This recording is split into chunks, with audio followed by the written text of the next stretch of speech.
All right, everybody, how are you doing? This is S. Anthony Thomas. This is the S. Anthony Thomas Show. And first of all, I just want to say thank you very much for saying you missed me. I appreciate it. I missed you too. Now, coming back with an interview or chat, which is what I like to call it, a chat, because I'm not really interviewing people. I don't really interview people. I just have conversations with them. And in this particular episode, we're bringing back a former guest. He was on episode number 18, and he's a good friend of mine online. His name is Jodie B. The show is Po Boys Podcast. It's very good. You will love it. And guess what else you're going to love? This particular episode where we get together and talk. I would tell you what we talked about, but it would be easier to tell you what we didn't talk about because we covered a lot of ground. You're going to love it. You know what? I need to just shut up here and let me play the show. I mean, that's what you came here for, right? Okay. You ready? Let's do it.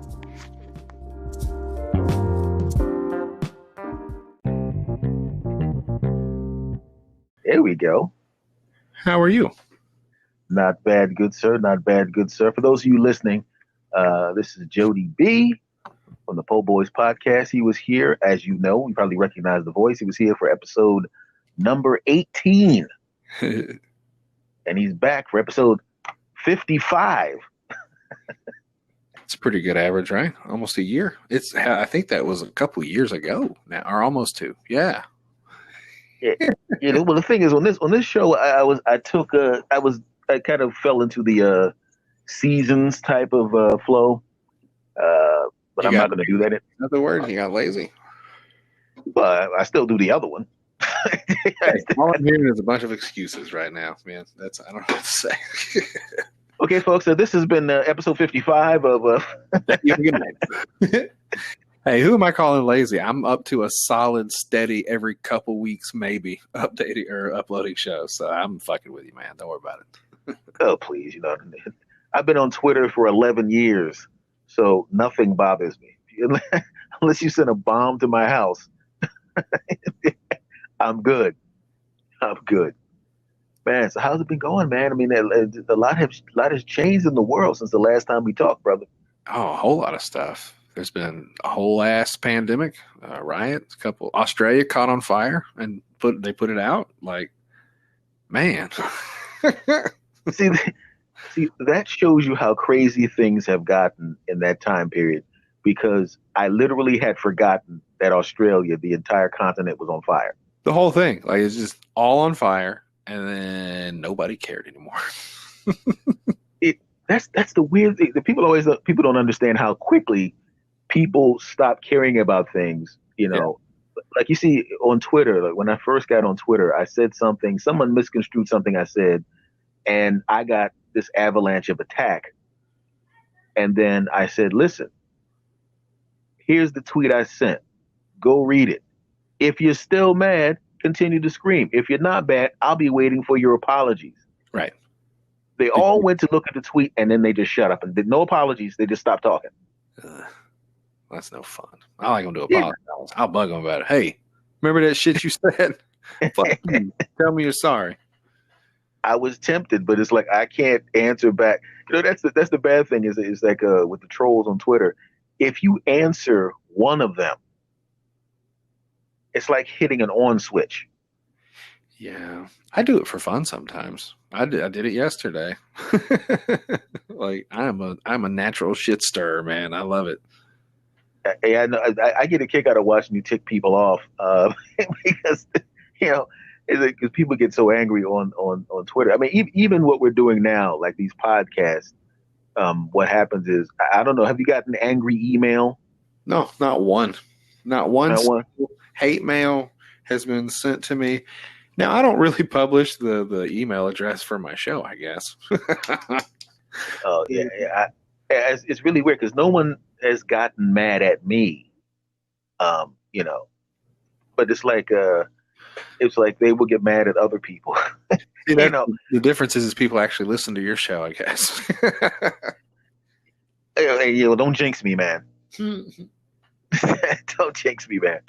So I've been listening to your show, man. It's like, I remember when you started doing the show. And I think I told you this before, that I enjoyed it immediately.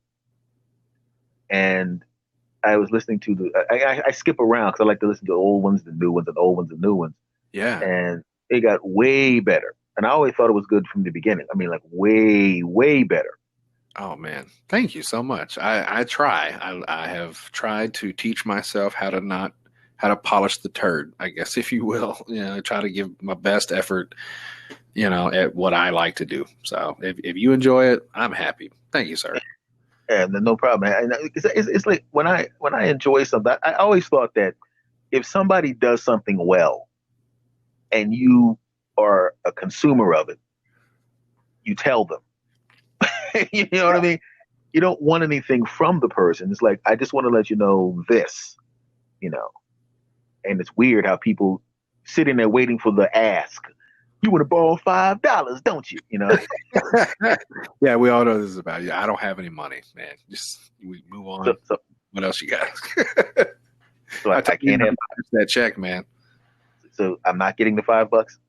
I don't have it. Do you take debit? You got a Square on your phone? Maybe a PayPal? Ooh, wow, I kind of like cash. Yeah, me too. I wish I had more. I'd give you some, but I don't. So let's see. We're at about 5 minutes and 23 seconds. I think we're about to stop at 5:30 because I thought you had a couple bucks on you.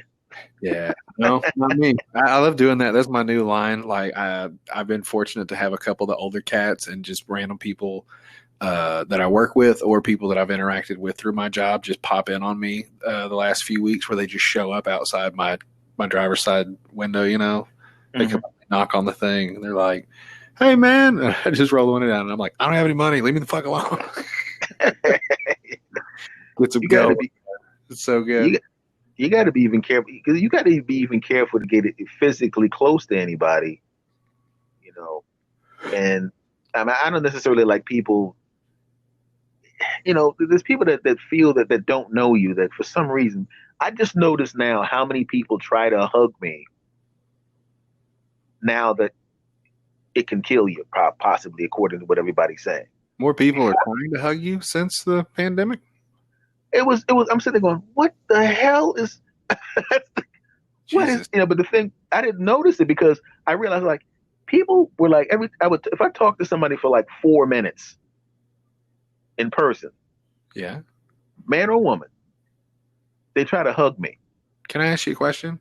Yes. Predominantly, would you say they are of African, Caucasian, Latina? Like, are they a mixed bag, or have they been? It doesn't matter. No. It's. I'm curious because no. The reason I say it doesn't matter is because what I was referring to when I said it doesn't matter, I was meaning it doesn't matter what they were. They all do it. That's what I was referring to. I want to know here. I want to know what the ratio is because let's be quite honest. Lately, things haven't been so good on the white-black relations in the media, as far as I'm concerned. Maybe just a bunch of white people want to hug a black guy. I think more white people should go around hugging black guys, but with the COVID, you don't want to fuck around and get shot. Truth be told, I just think people like to feel me up. Now, listen. You do look huggable too. That's the other thing. I was going to say it's either because they just feel like they need to hug a brother, or you just look huggable. I put on a few pounds. I don't know about you, but motherfuckers start hugging me. That's when I'm like, all right, I got to do some push-ups or something. This shit's getting out of control. Oh yeah, I packed on about 6. Yeah. Right. And the bad part about it is when you've been losing for consecutive months. Mm-hmm. And then you put 6 back on. Take a little slide. Yeah. You feel that crap immediately. Like you touch your stomach. The hell is this? This whole experience has been very odd. My wife has been losing weight and I've been finding it. You know what I'm saying? Like it's been the plan over here for some goddamn reason. Has she been rubbing it in? I mean, if you just mean walking around the house looking scrumptious and stuff, yeah, but not like saying like, "Look at you, fatty." Like she hasn't done that yet, but when she does, it's gonna hurt my ego. So I'm really trying hard not to get there. There's a magic number. I'm getting closer to the magic number, and I just kind of stall out right there, like looking at it. It's like, yeah, walking around, dude. It's like it's just a weird thing. Now you have to go out to the public. Has that slowed down at all, or is it basically business as usual for you in your regular gig? Yeah, I never stop. I never stop working. I got an hour kind of reduction there for a little bit. But fortunately, people drive cars and cars need tires, and I'm an essential personnel, so yeah, man, I've been working the whole time, and now, yeah, it's business as usual. I try pretty actively not to get in people's bubbles, but let's just say I don't necessarily mask up in all the places that I go to. If I go into like a place where there's customers and waiting rooms and shit, I'll throw it on just to make everybody happy. But I'm hanging out with these fucking grease monkeys, dude. Like, they don't give a shit. They're they're standing there smoking 2 cigarettes out of their nose holes. They're like, "What's up, dude?" It's because, and that's the thing that people just don't get. I think when we talk about people who are essential workers, is because they don't understand how essential workers are until now. Yeah, because they're just used to things happening. They're used to stuff being picked up from the front of their house. They're used to having the stores stocked. They're used to having doctors in the hospital. They used to have, when they want tires, they want tires. They're not trying to hear any of that crap. well, that's when you really think about it, like anything that you get from a place, chances are they don't have a warehouse on site. So somebody brought that shit there either once you ordered it or recently restocked the surplus of it. How far do you have to? I mean, when you're traveling around, how far do you actually have to go? How big's your loop? It's not terrible. It's not terrible. It's from my office to the main place I deliver. It's probably about an hour. I get there, then I start going through the route. That takes a couple hours, and then I make my way back. And then sometimes I'll do like a local in the Little Rock, like local area, and that's where it's really gotten tricky. Is because the other places I go hadn't really had a lot of problems. I mean, we're not crazy high on any of our rates as far as the Rona goes. I think 300 people have died here. There's 2 million people in the state, so they never issued full mandatory mask things, but over the last few weeks, it does seem like some of the businesses and the local, legislature people, the mayors and whatnot, they're kind of putting in mask ordinances and shit. So yeah, in the afternoon, if I'm in the local area, I have to at least keep it on my face because my company is a big company, so they're firing people for not doing it. So, and you also got to be careful because everybody's got cameras now. Yeah, and it's in the back of my mind at all times. And it's actually funny you said that. I come up with a pretty good idea. Everybody's been getting caught on camera doing crazy shit, man. Like, it's an ongoing thing, and it just keeps happening. Like, dude, if you're having a confrontation with a motherfucker and phones come out, either you have to neutralize that phone, stop what you're doing, or this is the one I come up with today. This is a pretty good one. If you're going to do some crazy shit, get naked.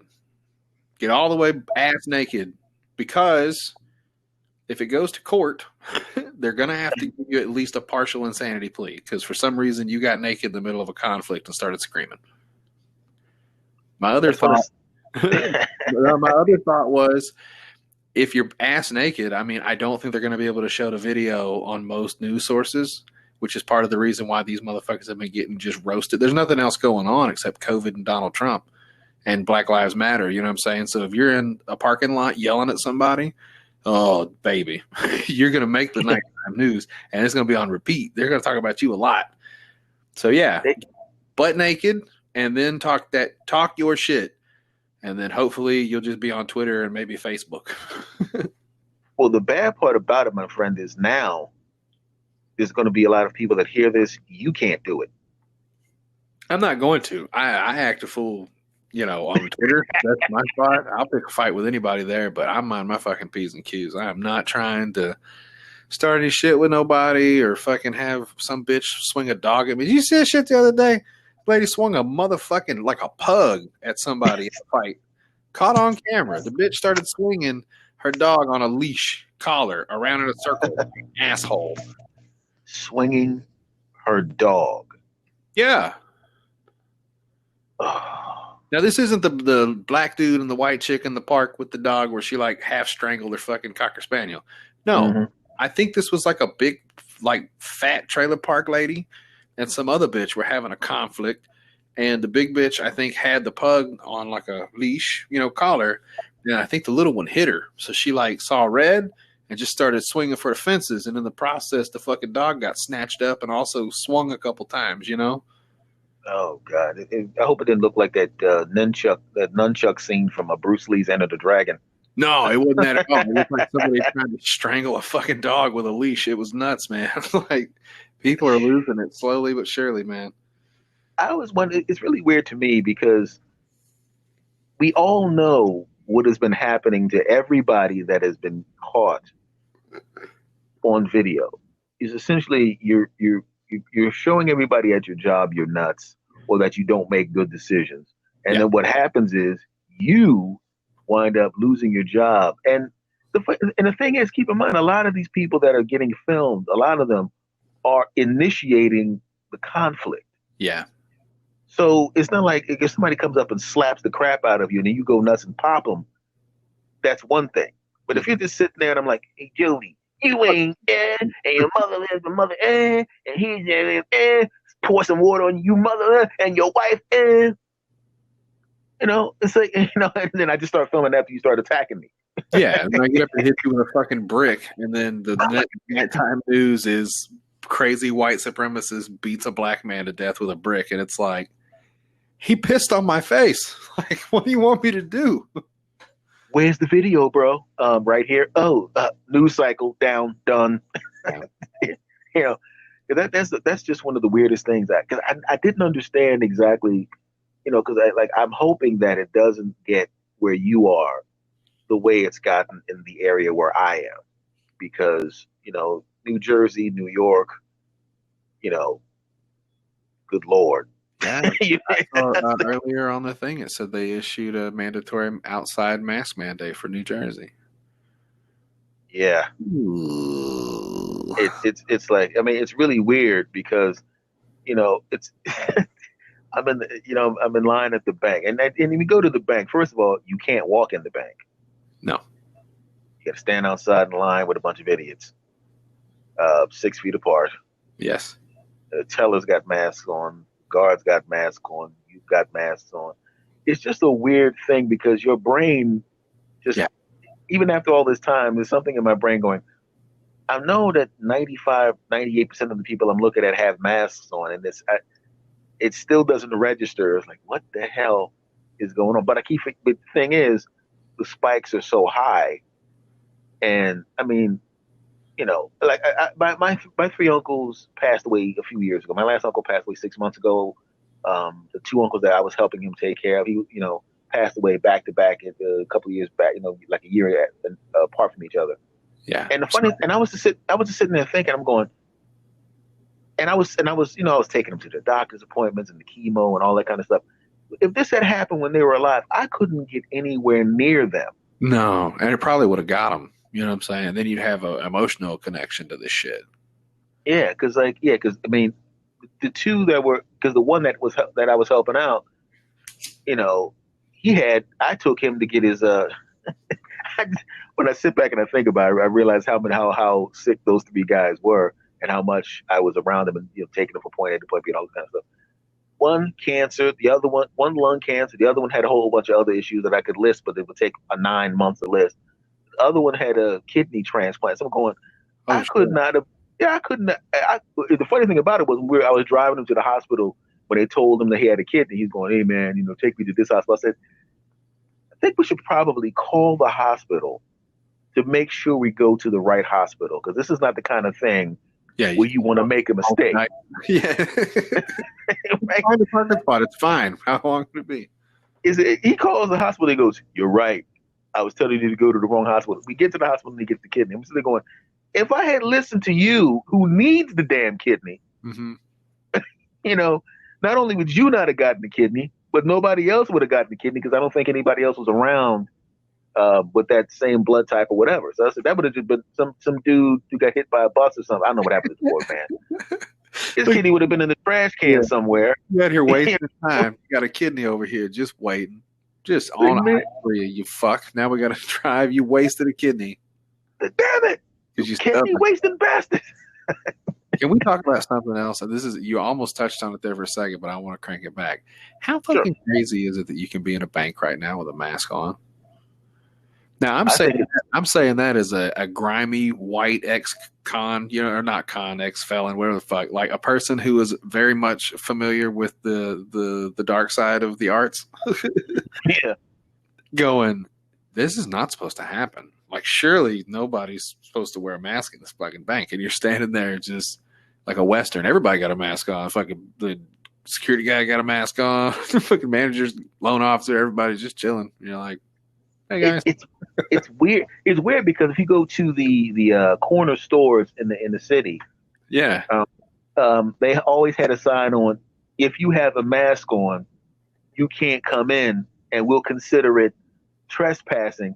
Yeah. And they didn't even take those signs down. That sign is still on the door, right next to the "Don't come in here without a mask on." I swear to God, I was getting gas one day, and I had that thought. I go, man, it's got to be crazy, especially to be like a black dude right now in this climate, walking around with a fucking bandana tied around your face. I said it to the cashier lady. I said, is it not crazy? She goes, I had a dude in here that said that. Like, he came in, poked his head in the door, but he didn't want to come all the way in, and he was just like, hello, ma'am, I just want gas. No big deal. And she was just like, get your gas, whatever. But, that's the upside down right now, man. The bandana on my face not in 1.5 billion years. Yeah. It never crossed my mind to put a bandana in my face. I make sure that I don't even get the reusable mask that look like you belong in a video game. I make sure all my masks look like surgical masks. Yeah. Because there's no way in hell I'm walking around.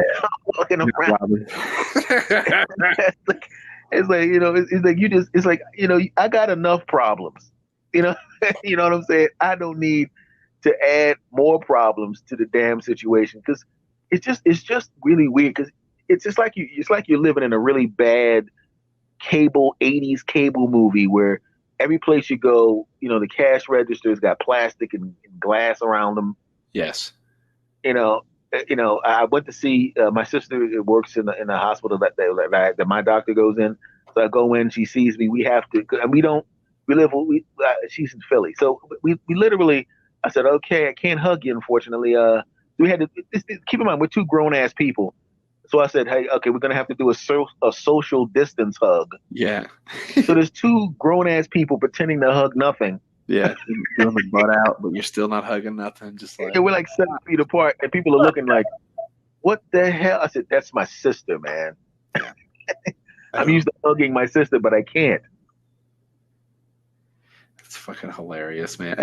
I miss hugs, kind of like I do miss like fist bumps and stuff like that. Everybody's kind of just side eyeing everybody now. You know what I mean? Mm-hmm. Like, it's weird to just be the person who, either doesn't have your mask on when you go to a place where everybody is, or to be in the other majority. I go to Kroger, man. There's a lot of masks, but there's also a lot of not masks. And nobody seems to be saying shit yet. So we'll see. That's kind of a ticking time bomb too, because all you need is a couple of people a couple of people. Everybody has a high definition camera in their pocket.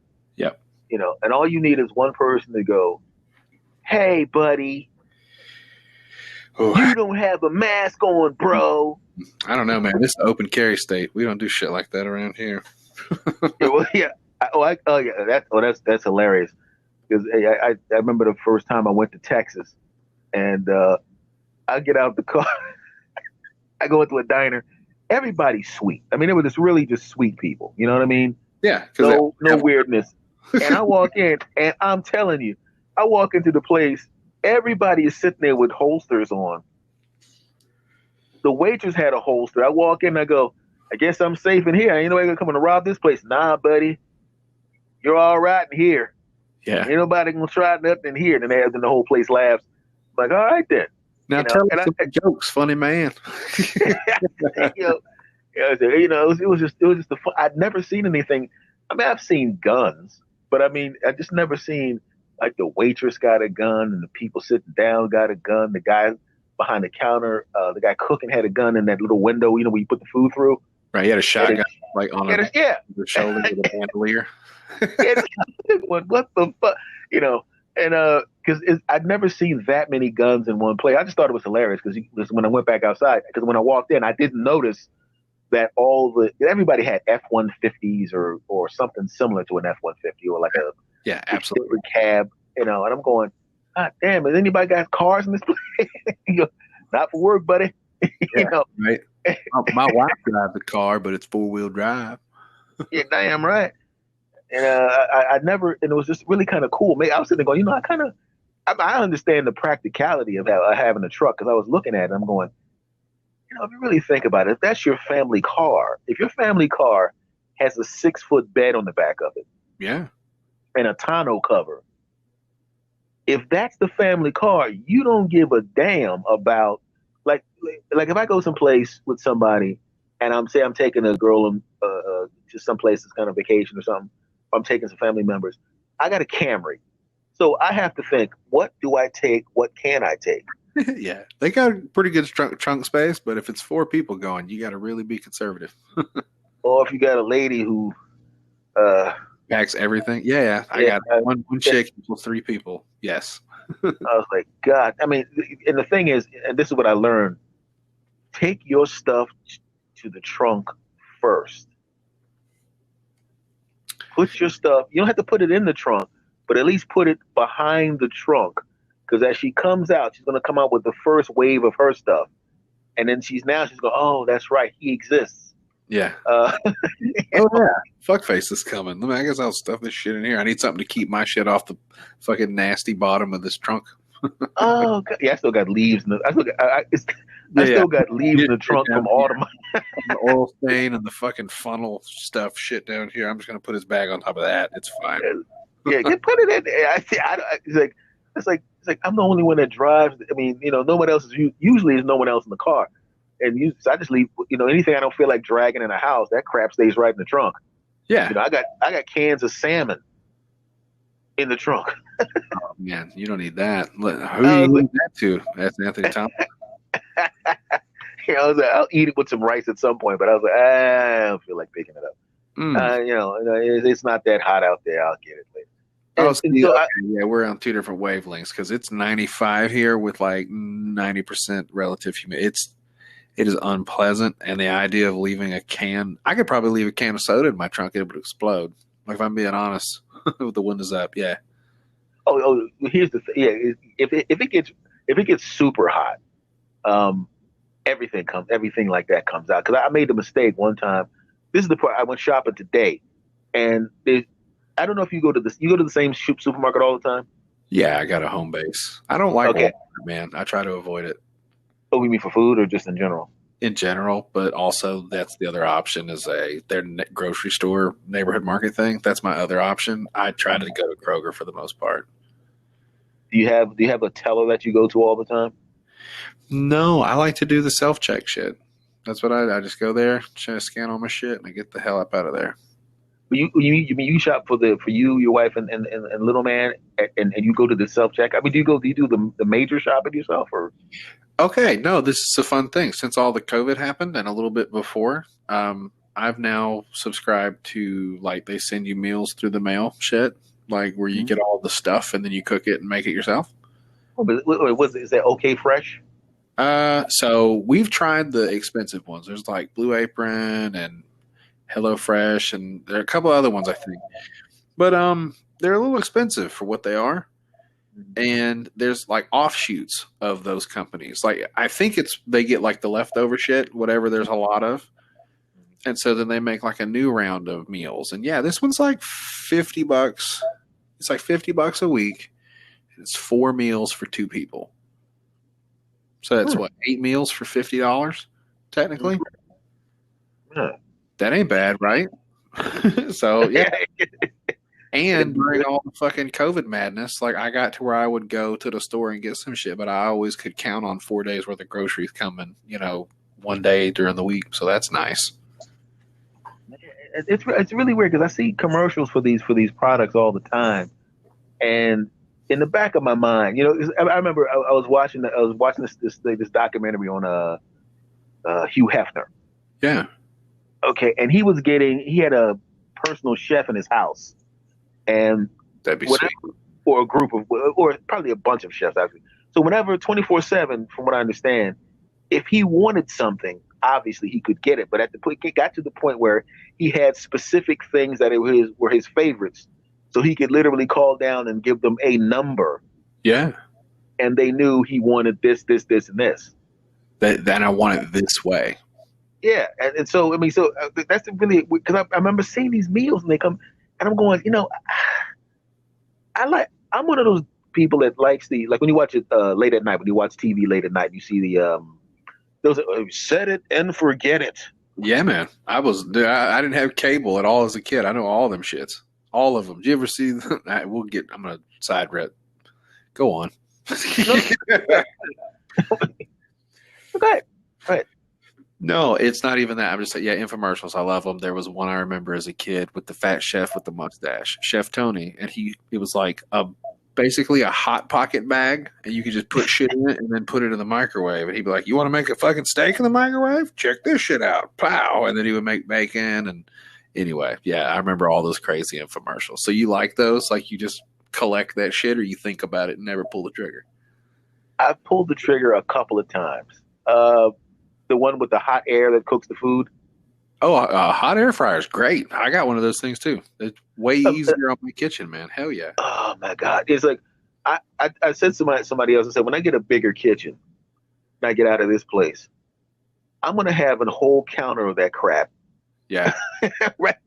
And my oven is going, people are going, you've had this oven for 4 years now and it still has the tags on it and it will still have the tags on it because I got these things, damn it. And I don't know, man. I think whoever invented yoga pants and air fryers, like those, are probably the two biggest inventions I've seen in the last 15 years, man. Oh, those things are perfect. I just love those, like the air fryers and the convection ovens, man. If the first you watch the commercial, man, get that bull out of here. You can't put a whole chicken in there and the air swirls around it and get that crap out. My boy was like, I'll get it.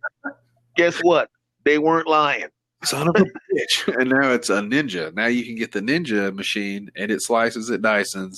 It even makes chicken and fries. Man. Dude, I love it. I love all these inventions. And I'm slowly thinking about putting together like one of those Iron Chef kitchens. So one day, like you say, when I get a big enough place where it's like this kitchen, I put all this shit in there. All the little ice cream makers and fucking doodads. And yeah, I love it. I even got that crap where you make your own sodas.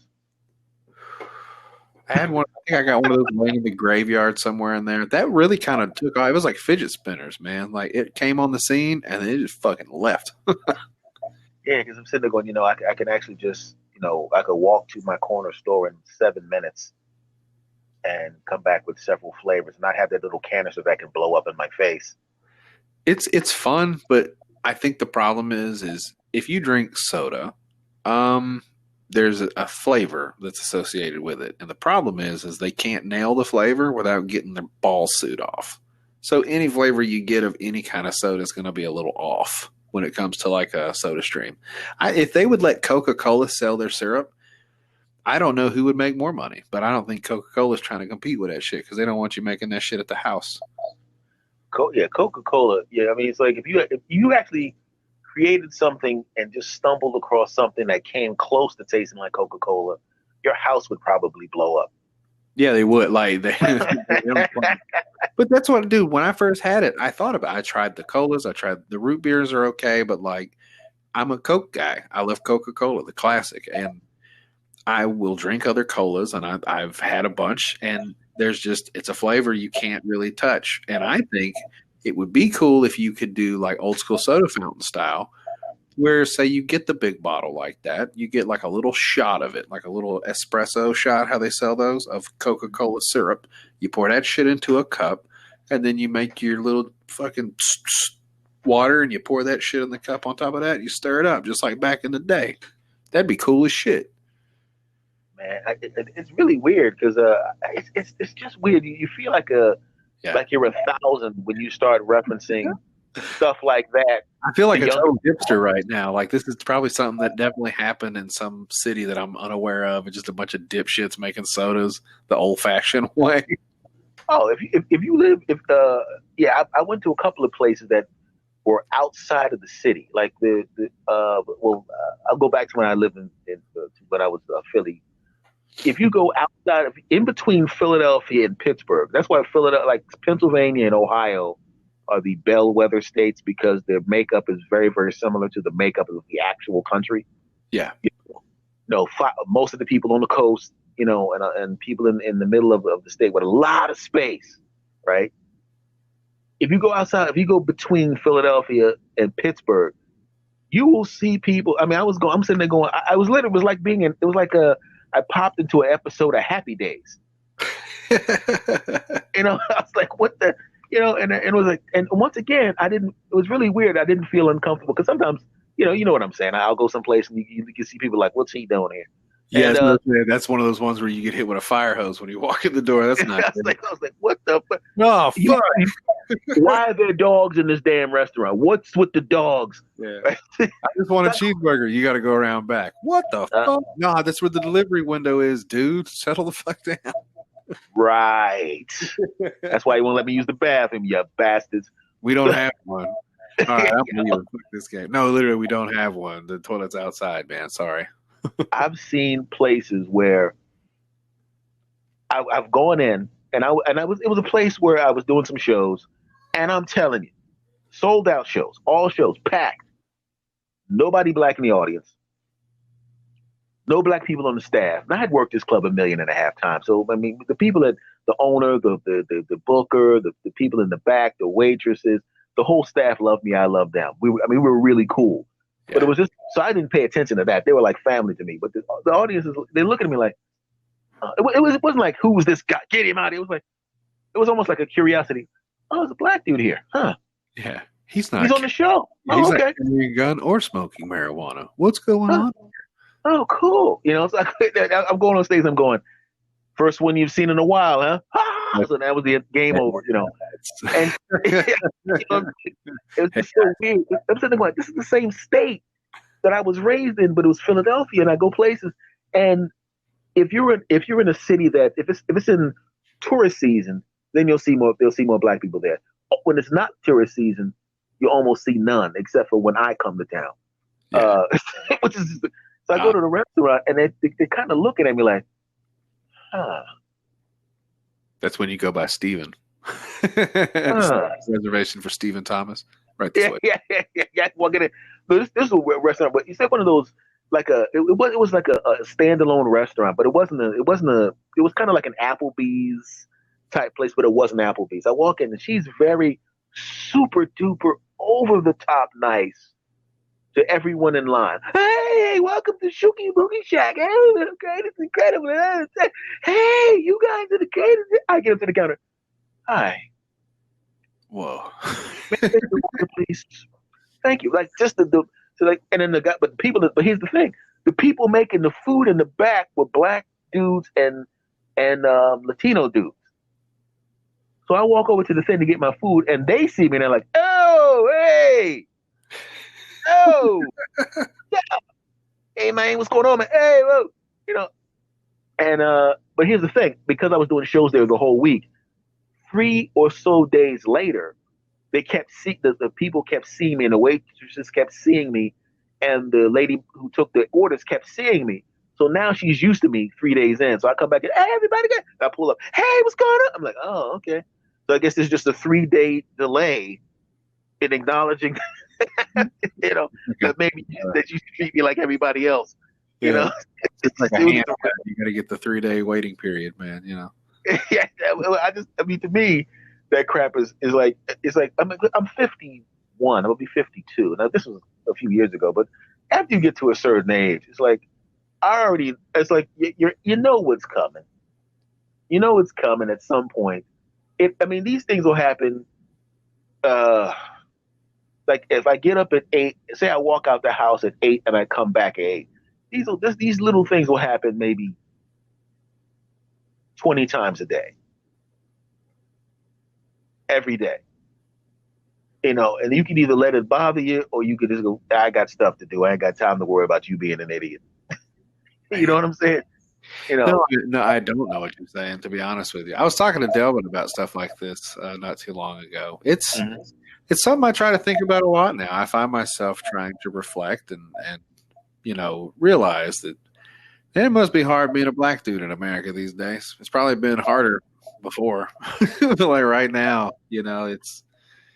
there's just a lot of stuff going on, and I can't understand what it would be like to carry around the pressure of thinking somebody's going to you're going to just murder somebody on a day-to-day basis. Like, I look the part, but fortunately, I'm not around that many people, So if I was around a ton of people all day that were just kind of like side-eyeing me, I'd probably snap at some point. Like, what the fuck, man? Well, the thing about it is, it's just that it's like anything else. It's like, just imagine yourself. Like you said, you packed on a couple of pounds, right? Yeah. Okay. Now, just imagine this. Just imagine tomorrow your gym opens up next to your house.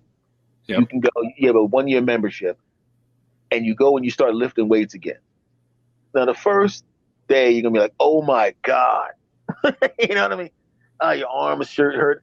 But after about 6 months, 6 months, you get the soreness, but you can deal with it. You don't like it, but you can deal with it. And it's very similar to that. It's like, I know what's coming. I know what's going to happen. I know that the elevator door is not going to be held for me. I know I'm going to be standing in an elevator and someone's going to come towards it, pretend like they're getting a phone call and wait for the elevator door to close. I know these things are happening, but I got stuff to do. I don't have time to worry about that. It sounds like what you're saying to me is just, a little bit of racism throughout the day for a long time makes it okay, I guess. Yes. That's what I heard. You just kind of deal with it. The fuck, man. It's like I'll put it to you this way. Just imagine you had mild food poisoning and your stomach was a little bit hurting a little bit. You don't, but you still got to go to work. You just made me think of like a racist ass Mary Poppins song. It's just like a spoonful of hatred. Well, that wasn't the right word, but just hatred makes racism go down. A spoonful of not giving a crap. Because it's just really weird. Because and the worst part about which is hilarious is you'll go through a period where none of that crap happens for about a week, then 2 weeks, and like, oh man, okay. And then all of a sudden, bang, something else happening. Like, you mother jumpers. Yeah, somebody else ruined the shit. Somebody fucked up and they were on the news and everybody's looking at us, the black guy again. Fuck. Yeah, here's that news van again. Now, when it came time to the protests and all that kind of stuff, anything happened in Arkansas? A couple things happened. They had a march down to our Capitol, and all those folks moseyed their way onto the major freeway that runs through our fine city. Mm-hmm. So, some shit got broke the first couple nights. They tuned it up pretty quick, though. I think the rioting and the looting in the very beginning kind of scared everybody a little bit. Mm-hmm.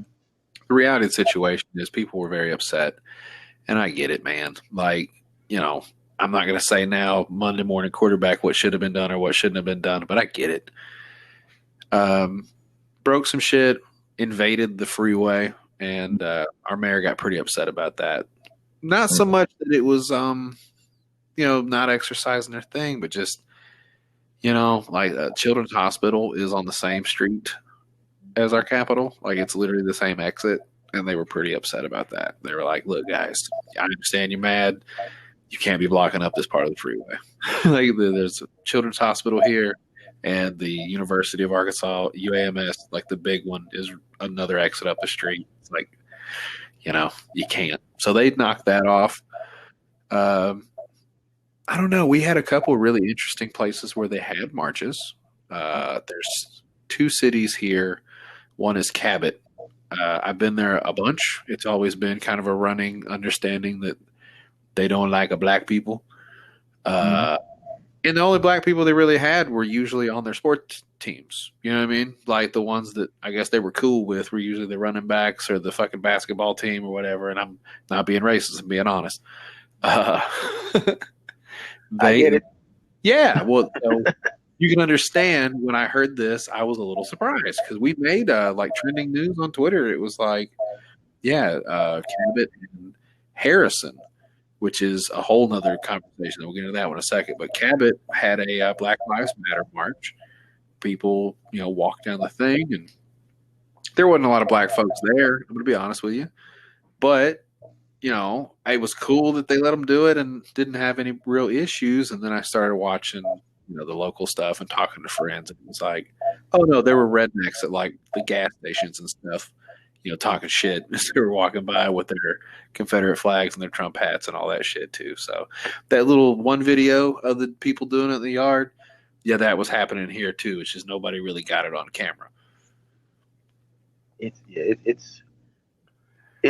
I went to visit some relatives in my hometown, and there is a kind of a strip mall. I don't even know, like, I guess you can call it an outdoor, like a shopping center. You got a supermarket, a Lowe's, just like a shopping center. Oh my God, man. I was just curious. I was like, I know there's a lot of places there that if they're going to be hit, that place is going to get blasted. So I drove there. I drove there today because I was going to visit a relative. I drove there to that same mall today. Only thing open is the supermarket. Everything else has wood on it. Yeah. The bank, the McDonald's, all of that, the Lowe's. I was like, because when I went there right after everything exploded, I drove through there, and I was like, I just got to see what's going on down there. And I was dropping off some water.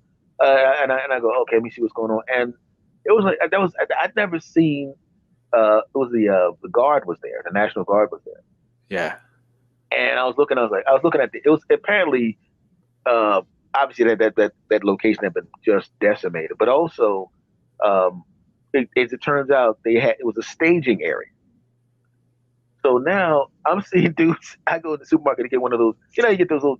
You go to a supermarket that has the sandwiches. And they make them in the deli, and then then they say, okay, no one bought this sandwich. It's still good, but they don't. No one's going to want to buy it because it's been sitting there for 20 minutes. They put it in the plastic containers and they put it out in the display case and cut the price in half. Yeah, dude, I'll get a fucking secondhand sandwich. Talk to me. Oh my God, that's the thing, man. First of all, what I like about the secondhand sandwiches is, let's be honest, they're half price. So you can get one to eat now. Yeah. Put one in the damn refrigerator.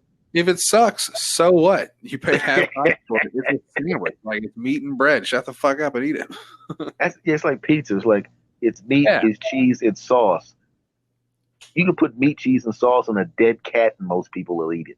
Right. Well, that's what I'm saying. Is it a dick sandwich? Because that's about the only reason I'm not going to eat it. And I'll probably try a bite, just to see how it works out. But, like, what the fuck? It's a sandwich.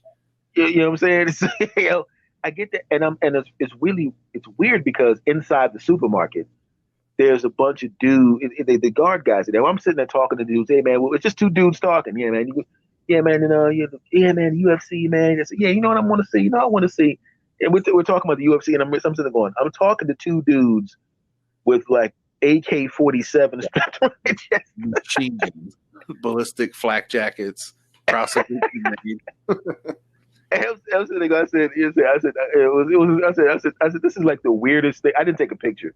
I said, this is the weirdest thing I've ever. He goes, what's that? I said, I'm sitting there talking about UFC fights, and y'all dressed like you're about to blow something up, or like like you're in Afghanistan or something. I said, do not trip when this conversation ends while you're facing me. I don't want you tripping over nothing until I'm waiting. But the thing is, one of those bullets would go through the whole damn supermarket, so it really wouldn't have mattered. Man, I hate that, man. I hate that it's gotten so crazy so fast. I think a lot of people are having a hard time adjusting with just their day-to-day shit, let alone like some danger in the beginning. And as people get more poor and the money stops coming and people don't go to work, like, it's going to get a little crazier, man. People get angry. I was explaining this to a younger person, and I said, it's just like anything else. When someone gets super duper angry, I mean, super duper angry, and we've all been there. I don't know. I don't know if you've been in bar fights before. Not so much. I've been that kind of angry, but it's desperation too. Like that's the other thing. Like if you don't want to be somebody with nothing to lose that's super pissed off. Like that's not the person you want to butt heads with right now. Oh no, yeah, because I've been in bars where we're trying to get out. The fight has nothing to do with us. Yes. But everybody's punching everybody. And I'm looking around going, there's about 25 feet to the door. I'm going to have to knock out about 5 people just to get out of here. And I don't even know if they did anything. Right. I just got to make yeah, I'm just swing for the fences and hope I get to the fucking door before somebody connects. Yeah, so I mean, you can feel like fists like graze the back of your head, you know. I'm like, all I got to do is get out of here with my boys. We're just comics and actors and singers. We're not, you know. Tough guys, they're gonna stand there and put your dukes up here and get knocked the fuck out on stage. Like, what is this crap? You know what I mean? You know, and I grew up in, you know what I'm saying? Yes. So it's not my first rodeo, but I've never initiated the rodeo, but I finished a few. You know what I'm saying? Because I'm never gonna raise my hand first because I'm not that guy. So I get out of there, and I'm and it's funny how in the movies you punch somebody in the head, and it's like, anyway, guys. Like your hands don't hurt, right? So, so we're outside and I'm going, what the hell was that? But I was so angry that people were trying to hit me for nothing that I was just knocking people in the face trying to get out. And afterwards you're going, I didn't want to have to hit, I don't want to hit. I don't want to punch dudes in the nose. I don't want to like do all that. And when people get super duper angry, they don't think. They just strike out. And then afterwards they go, oh. And I think that's what happened because, like, say you have a bunch of rags on the floor and you dump lighter fluid on them. And you just keep dumping lighter fluid on them every day. Eventually, it's not just rags and lighter fluid. It's rags, lighter fluid, and fumes. Yes. So you throw a match in there and it blows the hell up. If it was just one rag and you throw a match on it, you'd have a fire in the middle of the floor and you go, oh, damn it. You get a glass of water and you dump it on there. Unfortunately, there's been like decades of rags and lighter fluid and fucking. I think at this point it's gasoline, man. Let's be completely honest. It's been coming to a head for a long time, and I think people have had enough, man. It's really weird. I mean, it's really weird. Now I'm gonna ask you a question. Now, do you get pulled over a lot? I got pulled over just the other day, a couple days ago. Yeah. Now, what did you think when the police officer was behind you? First thing I thought was, should I record this? No, I'm just kidding. No, man. So this is actually kind of a funny story, just because this is my mentality when I've dealt with police officers. Mm-hmm. I have been pulled over a couple times and been riding dirty in a sense and gotten off clean. Like, just didn't get to the point where they had to check my car, which is nice. Mm-hmm. So, I'm not unfamiliar with it, but I still get nervous as shit. Like, it doesn't matter if I'm doing nothing wrong. Like, I always am reluctant.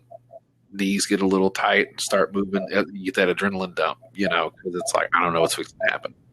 But I know whatever the conversation is, I lose.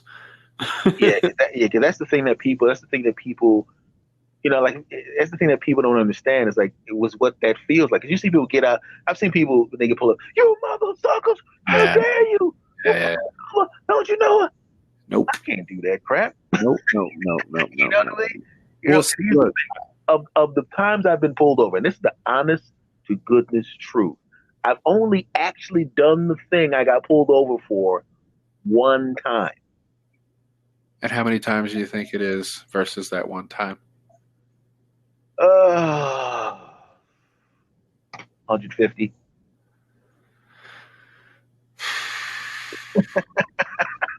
I've never, as I'm sitting there going, I must have the most effed up brake lights in history.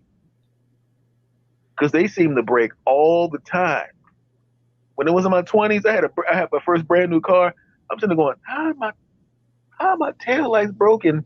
I had this car like a week, and my taillights have been broken 4 days is when I live in LA. 4 days a week, every week. My taillights are broken. I'm not going to fix it, you fuck. I didn't fix it yet. I'm sitting there going, dude, He's like, why don't you just walk up to the window and go, look, there's nothing wrong with your car. I just wanted to see you was in the car, and I decided to ask with you for a few minutes. That would be less insulting. Let's be completely honest. If they just wanted to said, hey, man, look, I think you're up to something.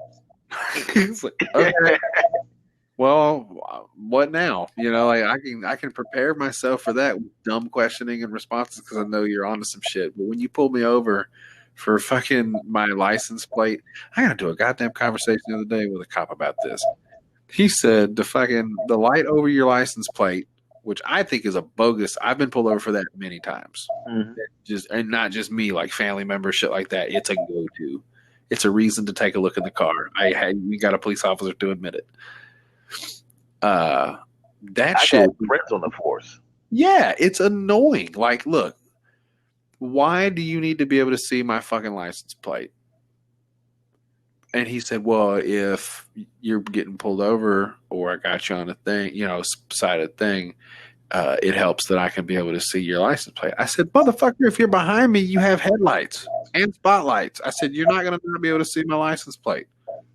That's bullshit. Like, you just want to take a look at my car. And he was like, he's got the lights. He's got lights and a camera on you. Yeah. Don't fucking lie to me. I'm not stupid, you asshole. Like, what? I look suspicious. Okay, thanks.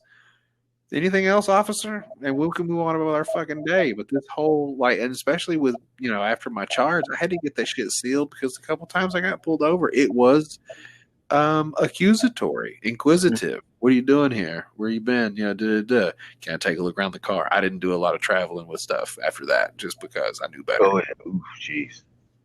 You know, I didn't necessarily get handcuffed in those moments, but I've definitely been asked to step out of the car, and it's weird because you can say no, but you're going to be there for a while, and you might go to jail. Just saying.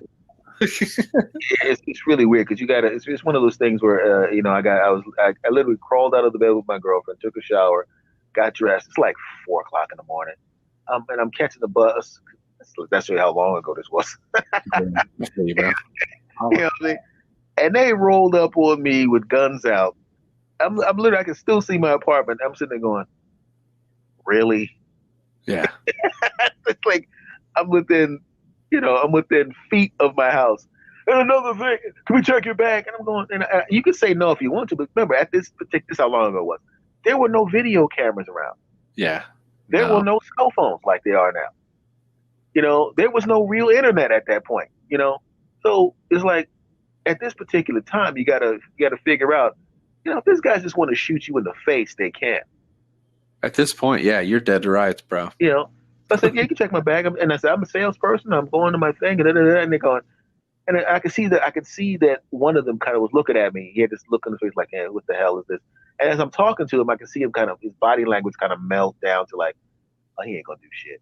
He puts his gun away. And the other guy looks back at him and he sees him just kind of relax. And he goes, and he kind of relaxes too. Like the other guy, apparently maybe he's better at reading bodies or whatever. And the guy just goes, you know what, Mr. Thomas, sorry about that. There were some robberies around here. And, you know, no big deal. You know, you're fine. Da, da, da, da. I said, okay. Because at that time in LA, they could easily throw some weed in your bag. Yeah. Oh, this guy's got weed and, you know, but the thing about it is, as an older person, I don't really even get as nervous when they pull me over because, first of all, the car's in my name, the insurance is in my name. I've never been arrested or anything like that. I've never taken an illegal substance. I don't drink alcohol. I don't even smoke. So you're going to have to like go out of your way to manufacture some crap to get me. Right. You know, so it's just like, geez, Louise. Like, God, good God, man. Well, you've made good decisions, man. I haven't made all the greatest ones, and I've paid for some of those in the long run. And, you know, I did have a moment the other day with that cop because I didn't even realize that he was trying to pull me over for a moment. Like I was driving and I thought I heard a siren, but I couldn't see it. And I was having to look out my mirror and I saw the dude behind me. And I go, oh shit, I'm in his way, you know, like because cops fly down this particular highway all the time. And I pulled over and he got behind me and I go, oh fuck. So I'm sitting here and I go, okay. I'm not sure how to play this. And I try to make them laugh. Like that's my thing. If I could just make them laugh, right out of the gate. I don't want to start off weird, whatever. So I turn the keys off, and I took and put both my hands out the driver's side window, palm out. Mm-hmm. I'm looking, in the mirror, looking back and looking, and I'm waiting. And I'm like, where the fuck is this dude? He had walked up to the other side to the window and was just standing there. He was like, "What are you doing?" I'm like, what? Oh shit, officer, I didn't see you there.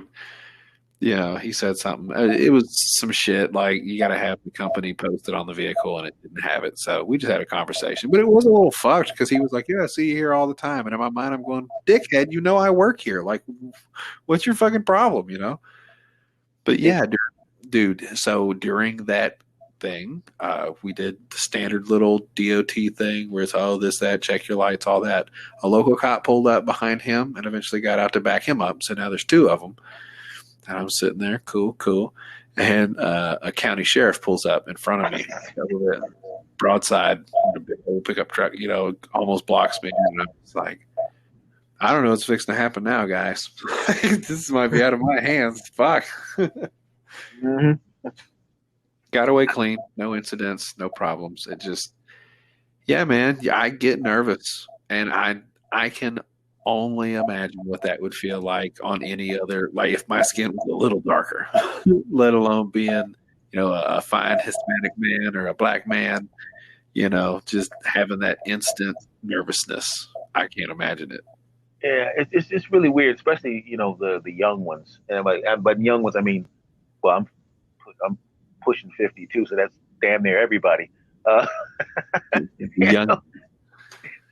I mean, like 20s and teens, 20s and 30s, because I've already been through all of that myself, and now everything that they've been through, they multiply it by 5, punk. I've already been through that, and I ain't even gonna talk about parents. You ain't gonna talk about what the fuck they went through. Yeah. But it's really weird because I just it's just interesting that people kind of get it now. You know what I mean? People are kind of get it. It's like anything else. When you have information that is overloading you and in your face, and you just can't escape the information, it's just washing over you like a tsunami. It just changes everything.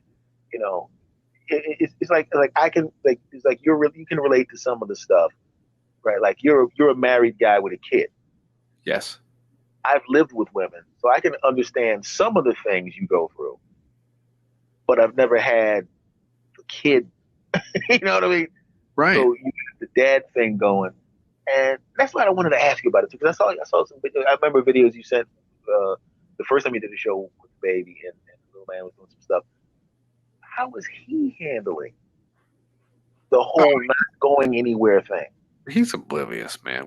I try to make this place fun. I'm sure he gets bored here and there, but for the most part, man, we try to just keep him doing stuff. We did have a spell, like probably about a month and a half, where he didn't get to go anywhere for the most part because we weren't sure what was going on.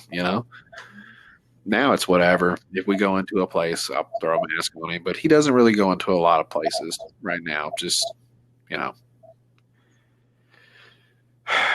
It's weird because I'm not a doctor. I don't know who to believe. I don't want to take any chances with him specifically because I have to at least do my job as a parent. But at the same time, I don't quite believe everything that we're being told and fed and all that other stuff. So this whole COVID thing has been a real trip for me. How far away from where you are or your family? Like your other relatives? Oh man, close friends. My mom's in St. Louis. My wife has her parents are not pretty close, just right down the street. I don't have a lot of family around here anymore, man. I really don't. I got a couple that I don't really speak to that are around, but not really a family unit much anymore.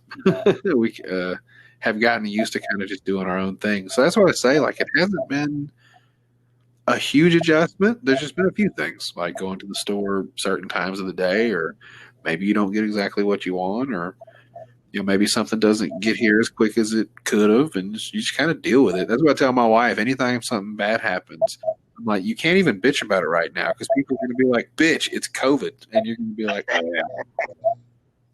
It's a built-in excuse for a whole lot of crap. It is, dude. I heard somebody, listen, I understand working in restaurants is a hard job. I don't eat in restaurants a lot because I don't like to tip.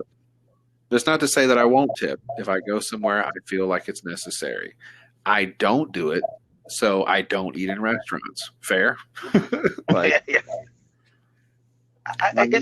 It's really weird because you get to it's like we're now in the habit, a lot of people anyway, are in the habit now of, I used to just grab whatever I wanted while I was out doing what I needed to do. Can't do that. And it's just a weird thing because, when I see places that I used to, like my favorite Chinese food place, that sucker's down. I had to find another one. Yeah, a lot of places eat shit after this, man. And that's okay. So here's the thing. I don't like to tip really, and I heard somebody say this about like, well, if you get to go, you're obviously tipping the people. I go, what now? I'm supposed to tip what? Like, it's like, yeah, you fucking tip those guys. I was like, they brought me my food. I didn't want to sit in my car. I would have walked up there and fucking got it. Like, I don't know. Maybe that's just me. I'm a fucking cheap ass when it comes to stuff like that. But that's been a change, is the not being able to go in certain places and having the implied gratuity, I guess we'll call it. The give me more money because I'm a hero kind of shit. I'm like, okay, no. Thank you for bringing me my pizza. Here's your fucking $5. Thanks. It's really weird because a lot of places, I think they're kind of moving back to actually taking money from your hand. Oh, that's weird. No, that's something weird. I don't even like cash anymore. I'd rather not. It was all touchless. It's like I got a I got a pizza from, I forgot what service it was, and I walk outside and I'm going, this dude should have been here already. What the hell, man? I walk down the street and I'm like, what? My neighbor goes, hey, the guy was here, but I don't know. I don't think he dropped anything. I'm like, what the hell is? It's not like this. This is a pretty cute place. I mean, it's not, what the hell? And then I had my phone in my hand. I'm like, let me call these people, damn it, because I'm going to give them a piece of my mind. And I see a picture of the pizza and my screen door, and I'm going, oh, what the fuck? I walked back to the house. He had left it on the ground by the door and pulled off because it's touchless. I'm sitting there going, now I know I got to put a table on my porch. Because these jackasses will leave the food right on. I mean, it was okay. It's not. I mean, it was clean, but I was like, what? Because it's not, because they figure it was like when I got something from Amazon and they took a picture of the package. And I'm going, that's not my door. Everybody is kind of doing that, dude. It's the delivery service like model has got to step it up, because like in some cases with that Amazon doesn't give a fuck, dude. Like they come up and just throw shit on my porch and take a picture of it like they're supposed to, but it's not like they're not wearing gloves and masks. They don't give a shit. The first pizza I got during COVID madness, like this was probably a month into it, like when everybody was really starting to freak out. This was right after toilet paper, but before bullets. It was right there between those two things running out. I got a Papa John's or some shit. And they brought it to my house and they just left it on the front porch in a trash bag. That's who it was. Yeah, I was like, what the fuck? And I looked and they were gone. Like I thought I heard them pull up. I was outside, maybe drinking a beer or something. And I heard a car pull up. I go, oh shit, pizza's here. It's all paid for, like you said, debit, tip, everything's good. I go, well, they'll leave it out there or whatever. I hear the car pull up. I'm like, all right, cool. If I can run up, put my shoes on, go walk outside, and they were already backing out of my fucking driveway. It's like they pulled all the way in there, threw that shit out the window, and bounced. Yeah. And come to think of it, Jody, it was Papa John's. Yeah, I got another one later, and it was like a bomb. Like I got there, they put it out on top of like the driveway. They set it down, and they put their hands out and backed away from it and shit. I was like, it's not C4, guys. It's fucking cheese sticks. Settle the fuck down. Dun, dun, dun, dun, dun, dun, dun. Those 5 seconds. Ridiculous, man. I don't know. I hope that we can find some state of normal soon. You know, it's getting there. Like we're getting there. Some of the places are starting to kind of tune up again, and Lord have mercy. I don't know how the next 6 months are going to go. We should reconvene in 6 months and just laugh about all the shit that happened.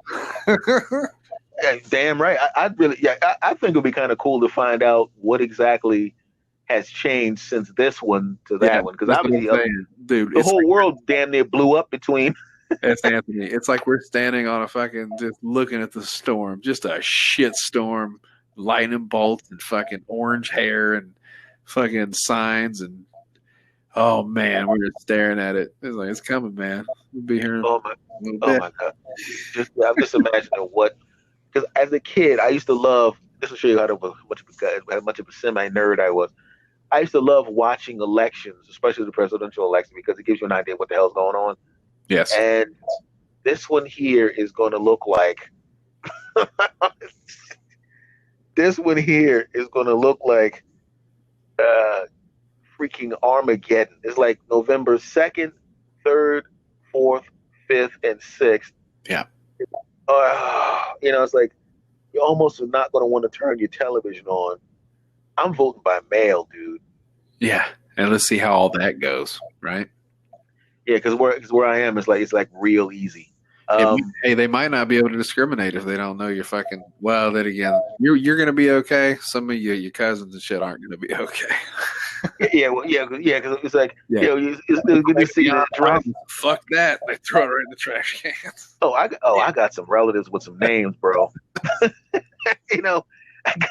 got because a couple of my other relatives who are like roughly my age, they literally made sure every child's name started with the same first letter. Yes, but they're it's like they're all unique names. But that's when she came to me because she goes, Steve, here's your little cousin. Like, oh man, when you kiss the baby, hug the baby, and she says the baby's name, and I'm going,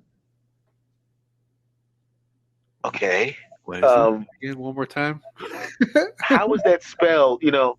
And obviously now 30 years later, they're all adults with children now. I'm so used to the names. But the thing is like I'm the generation before the name started to become unique. Yeah. And by unique, you mean apostrophes? Yeah. No apostrophes, not that far, but definitely. There's absolutely, that my relatives are black by their names. Yes. Even though if you look their names up, 20% of the people that come up under the names are white ladies that have exactly the same name. Yeah. Well, what's fucked up, S. Anthony Thomas, is we all know the truth, and we can talk about that if you like. Is a lot of black people have white people last names. Now we can get into that. I have 3 of them. Yeah, Thomas is a good one. I heard this is somebody else's joke. You might even know who it is, so I'm not trying to steal it. It's just a funny fucking joke. But it was like, it's not hard to figure out. A lot of people owned slaves back in the day. It's like if you want to just come up with a random black dude name, just take any name, any crazy name in the front, and just take a dead president's last name. You got it. You damn right. You should see some. Man, I'm telling you. Well, what's going to fuck you up is what I did. Is right after that, you're going to sit in your chair and go Johnsons, Davis, Harrisons. You know what I'm saying? Hold on a second. Adams, Washington, Lincoln. Holy shit. It's just a weird thing. Here's the funny thing about it. This is a very, very interesting thing, and I didn't even really understand. And it happened to me so many times in job interviews. In I would literally, back in the day, like the 9-to-5 job thing. Yes. I would put my resume in, man, and they would call my ass back really quickly. I bet they would. And they talk to me on the phone. They go, I'm looking for Stephen Thomas. Oh, that's me. Steve okay. Thomas. Have you done it in sales before? As a matter of fact, I've actually done computer sales. I've sold computer ribbons. Okay, fantastic. We need you to come on in for a face-to-face interview. I saw the guy, and I'm pretty sure that's the guy. Yep, I recognize his voice. And he's looking for Steve Thomas. Yeah. Shit. and I'm not going to, I'm going to say, This is hilarious. I don't even really. I say I don't care whether I get this particular job. Yeah, it's me, guy. I'm going to sit right here and amuse myself. And I'm sitting there looking at the guy, and I'm laughing my ass off. And he's like, "God, Jesus Christ, man, I love the guy on the phone." I said, Yeah. Maybe he's not coming in today. Did Steve Thomas come in? I said, "Yeah, I think he's here." Yeah, it's me. And then he turns around and looks at me like, and he had one of that I don't know if you're familiar with 70s era sitcoms. A little bit. That look on, it's like that look on the face where the person goes, "Huh?" You know, that and like that their head spins around. They're like, "What the hell?"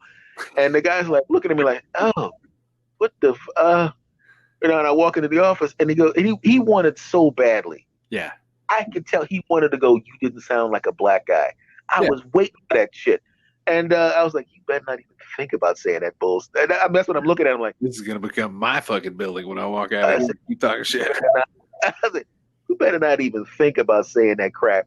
You know, and you know, and I took the job anyway, and then you know, then later on, I obviously the jokes took over, but it was just like a really funny thing to see. You know, I mean, to me that amuses me. I think that's hilarious. And dude, it's not a bad plan. We did pull the. Oh, sorry, my earphones popped out for a second. Oh. Sorry. There you go. Say again. I said it's not a bad plan. You basically pulled a Jamie Foxx. You know, that's what he did. Oh yeah, I mean, yeah, Oh yeah, I forgot about this story. That's right. Yeah, I said, well, his name's Eric Bishop. You might have done it before. That's what I'm saying. I'm not trying to be a dick. I'm just saying, like, no. I'm saying with that name, he wanted to have a unisex name for comedy, so they didn't know who was coming up. Right. But it was just like a weird thing. I don't know. It's just one of those. It's just weird when you look around and see what's going down. You know, it's just I don't know. The last thing that affected everybody like this, you know, it always takes something big. It's amazing how people will. It's Rodney King. Yeah.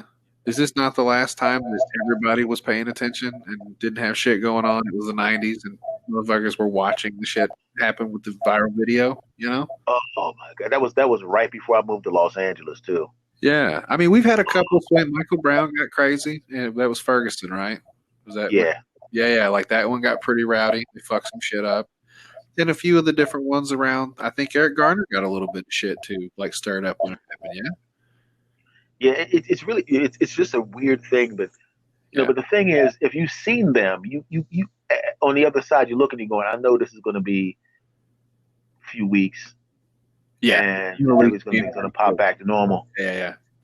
But when you turn on Netflix and the first thing they say, Black Lives Matter movie marathon or whatever the hell they had on there, I was like, what? It's like, it's not like I'm sitting there going, I know. I'm sitting there going, it'd be different if you had some new movies. It was like, yeah, these are the movies I saw already. Oh, it's Pander City. Like, look, I understand that it's got to be annoying, like, because that's what I keep seeing. It's like the black delegation says, hey, just stop killing people. We're fine. We don't need you to do this and apologize and shit. But is it not at least a little amusing that, like, the fucking Cleveland Indians are changing their name? Like, the fucking Dixie Chicks drop Dixie. I'm not saying it's a good thing. I'm just saying, like, is it not a little humorous to sit here and look at these desperate ass people, like, going, look, I love black people. Holy fucking shit, watch. Yeah. Oh, yeah. Okay. Yeah. To me, what I thought the Dixie Chicks ones. I mean, I forgot what their names are. They could have literally just changed the name completely instead of going for chicks, because quite frankly, they're calling themselves chicks, and somebody's going to get mad about that at some point. Yeah. You know what I mean? They could have lived problematic. They could have just used their first names, like Susan. I don't know what their names are, but like Susan, Megan, and Johnny, or the first letter FLM or CL, whatever the letters of their first names were. They could have done that. Just make a complete change if you want to do that. But I don't think anybody really gave a crap about the Dixie Chicks name. No, not at all. You know, because I'm a fucking bit. Everybody I know is like, I don't care if they. You know, it's like, I mean, if their name was, hi, our new group, We Hate Black People, we're going to change our name from We Hate Black People to, I mean, it would be different if your name was We Hate Black People, but It's like, we get it. It's like people are freaked out about like the Dukes of Hazzards with the thing on the roof of the car. Oh shit! No, we've actually gotten into some uncharted territory. They banned the Confederate flag at NASCAR events. Ooh, I knew that was coming. that. I knew, because if you really think about it, it's like NASCAR is so big. NASCAR is so big, right? That they've pretty much maximized the amount of people that are going to go to NASCAR. Yeah, I mean that's really a good thing to do to broaden the audience. Look, this whole Bubba Wallace noose thing. I have my opinions of the whole situation. I'm not sure like what was what. I know what a noose looks like. I know the difference between like one you would tie for a garage, and I know the difference between one you would tie to fucking be a dick. I don't know the situation. I don't know what happened with that. But one point that I did make was, if there was more black people in NASCAR, somebody else probably would have noticed the crazy noose rope on the fucking garage door before then and said something like, "What is this racist ass shit?" And it wouldn't have been Bubba Wallace. And maybe they would have been like, "Oh man, this is the thing." They'd be like, "Oh, y'all are crazy. Can we cut this shit off and maybe tie a different knot?" Yeah, dude, no problem, Jamal. But because it's fucking Bubba Wallace and he's the only fucking black NASCAR driver, like, yeah, that's something to talk about. Let's blow this shit up. Like, they're feeding a fire right now. And I just don't understand. To me, it's like, I'll put it to you this way: NASCAR is one thing. Yeah, hockey's another one. That was pretty good too. Yeah, it's like, dude. I mean, you're of all the major sports, you're the last one. You're the smallest of the outside. I mean, obviously not in Canada, but in the United States. I mean, you're a major sport, but you're not. Like NFL doesn't even. If there was a chart of the popularity of the sports, and you did it to scale, you'd see the NFL blowing every. NBA would be halfway up. Baseball would be close. Would be halfway up. Basketball, and you need an electron microscope. Yeah. To find hockey. I'm sitting there going, you literally.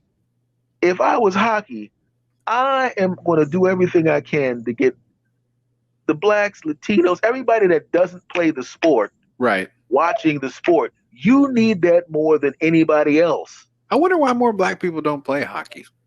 Like, I've never played hockey, never even thought about it. I can't skate. That might be part of it. I don't know a lot of black dudes that are into like skate sports, as in skateboards. Now, roller skate's a different story. I've known a lot of brothers that skate. Funny thing is, I've seen brothers are now doing the skateboard thing. Yeah, I'm not saying it's impossible. I'm just saying. Yeah, but I mean, as a percentage, hell no. Yeah, those were the cool black dudes. That was like Pharrell and shit hanging out, fucking right.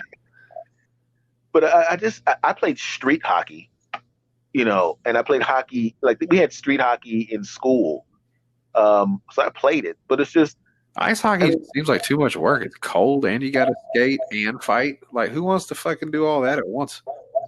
And first of all, hockey is too similar to basketball. Yeah. With the constant movement. So, like, if you're going to play one or the other one, which one's going to pay you the most money? That's true. And which one's going to get less of your teeth knocked out? Yeah. So it's like, I'm not dealing with that. And so, and also, let's be honest, you could practice the fundamental basketball skills by your damn self with a basketball. And we used to do it. I took a milk crate and I cut the bottom out, and you hammer it onto a pole and you put a backboard up. Yeah. Little did I know, because that was a bad shape, I had to be we were all really good shots, because to get the ball to go through a milk crate that's square. Yeah, man. You zero in on that shit. That's good. You have to drop it right. None of that backboard crap. You have to drop the ball right down the center. Yeah. And last jump shot, S. Anthony Thomas. I did. It's been like 15 years, but I mean, it was a point where it's like I was shooting it with my left hand, and I'm right-handed. I was like, they were like, "What the hell is that?" I said, "Dude, all I had was the milk crate when I was a kid. Watch this." They're like, "Come on, old head, let's see what you got." I was walking by a place. And I was like, "Okay." And by old head, I was like 35, 36 at the time. And I walk up on the court. "Oh, what's up, old head? Hey, man, what's up, old head?" And I was like, "Hey, what's going on, guys?" "Man, we heard you can shoot back in the day." I said, "Yeah, it's been a while." He throws the ball to me. "What you got? Come on, man. Come on, old head." I said, "Mind if I said, I'm going to do it left hand." "Yeah, left hand. Oh, come on, man." Oh, yeah. It goes, the net didn't move. They were like, what the F was that? Sunk it. Yeah, the net, because a lot of people want to make the net go swish, so they spin the ball when they shoot it because they want the net to snap. No. We would shoot the ball to the point where the net didn't really move that much because you literally drop the ball straight down. Yeah, high arch in the pocket. High arch. Yeah, you ain't blocking that. Let's go. go. We get 12 feet tall like that. Yeah, let me get your rent money. How about that? That's what it's called. That was good. Yeah, but after a while, it's like, when you get, after a while, it's like any other skill that arose. After a while, it's like, I can still hit the shot, but it rattles around like, blip, blip, blip, blip, and then he falls in. I'm like, it's been a while since I shot a basketball. Hey man, as long as it goes in, that's not a problem. I was gonna say, I don't care if it's ugly. It is in, baby. It's like my car has a ton of bird crap on it now. It's like, it looks nice, got bird crap on it. All I gotta do is wash it off. Still, I mean, even if you run out to your house, you got bird crap on your truck, you ain't got time to wipe it off. It still got you to the location, didn't it? Yeah, it's fine. I mean, it's a tool. I understand it needs to be washed. Ain't nobody gonna break into my car. It looks a little rough, but it's clean. I'm fine. Oh yeah. I get it. You got that. Yeah. Hey, it's clean, clean on the inside. Yeah. Oh yeah. Yeah, it's grimy on the outside. Don't kid yourself. But earlier, that's what I wanted to ask you. You have a pickup? No, I drive a Honda Civic. I don't even have a truck. I want one real bad, but they're expensive. Yeah, man. It's just really weird. I mean, it's like I've never been a truck guy. I've always been a regular sized car guy. Yeah. But I see these damn trucks, and I'm sitting there going, that solves a lot of problems, man. But it's fucking stupid. When you need a truck, it's like finding somebody to help you move. It's a pain in the ass, and nobody wants to help when you need to move some shit. Oh, I got like your truck. 4 pickup. Yeah, I got 4 pickup trucks on the block. Can I borrow your truck? I wish somebody would ask me to borrow. First of all, the way my truck would look if I had it, it would look like it got out of the damn showroom. Yeah. No. You know what I mean? You sure can. Heavy shit in the back of your truck? No. No. Get your own truck. Let me just throw these logs in the back, because that's the thing. That's a guy. He had a pickup truck, but it didn't have the rhino lining in the inside of it. Yeah. So you know what happens when that paint gets scratched? It's all fucked. Yeah. Yeah, it starts to oxidize, and all of a sudden it's like, hey, I can see the wheels. Great. I can just do a whole truck in that. That's my idea of a truck. Just do the whole shit rhino liner so I can water hose that bitch when I'm done. God, I put you this. If I do ever get a truck, it will be that Tesla thing, that Cybertruck. Stainless freaking steel. I am not dealing with no oxidation and no paint. I'm not dealing with any of that. Yeah. You know what I'm saying? Call me after your first thunderstorm, dog. Hey, man. Hey, like I'm going to be outside during the thunderstorm. That's it. You just can't drive during the thunderstorm. You're driving a battery around a fucking metal battery box in the middle of a lightning storm. You're going to get popped like a piece of popcorn, dog. I'm sure they thought of that, and I ain't worried about that too much. But the thing about it is, I just don't, because every time, like I had a guy was taking some stuff out of my backyard. I was cleaning up some crap, just tossing it out, and he was just tossing, like, he had crap from my yard and some of the other neighbors' yards, and he was just, you could tell the outside of his truck was getting a little, you know what I'm saying, a little dinged up. Yeah, and he's just like throwing logs and chopped up trees and crap in the bed, just tossing, blam, slam. And I'm sitting there going, there had to have been a point. That happens with every car, every vehicle. Yeah, the fuck it point. I think it's when you get the title. It's like, is it mine now? Yeah. Oh, right. I never, it's just, I could just tell it, because I remember when he got the truck, it was, spit polish this. I ran out of wax. Spit'll do. Yeah. I got it then. And now it's like, slam, whatever. You want to smoke in here? Yeah, I don't give a fuck. Let's do it. Smoke cigars. Give me one. Oh, God. I just, and I'll be honest with you. I think that happens to people's bodies after a point, too. Yeah, I'm a late model sedan right now. My damn stuff, man. I got news. I'm working. Just like I said with the trunk. Just like I said with the trunk. I still got some leaves on my abs right now that Yeah, you need to dust some bitches off. I did I have have. a question. But this is a funny question, and you know what? If you don't feel comfortable having a laugh with me here, I understand, man. But it is something. You bastard. Okay, I'm just practicing. Yeah, no. So I'm 30, 33 now, and I was wondering, man, like my balls have gotten a lot more sensitive. Like when I was a kid, you know what I'm saying? Like we would mess around as a teenage, fucking play each other, hit each other in the nuts and stuff. Occasionally you'd have to deal with that. Like I could deal with that then. But like, dog, sometimes I'll nick myself in the balls just a little. I don't know if they're lower or like if like, what the deal is, but like I think gravity is already starting to fuck me over a little here. Mm-hmm. And I'm curious, being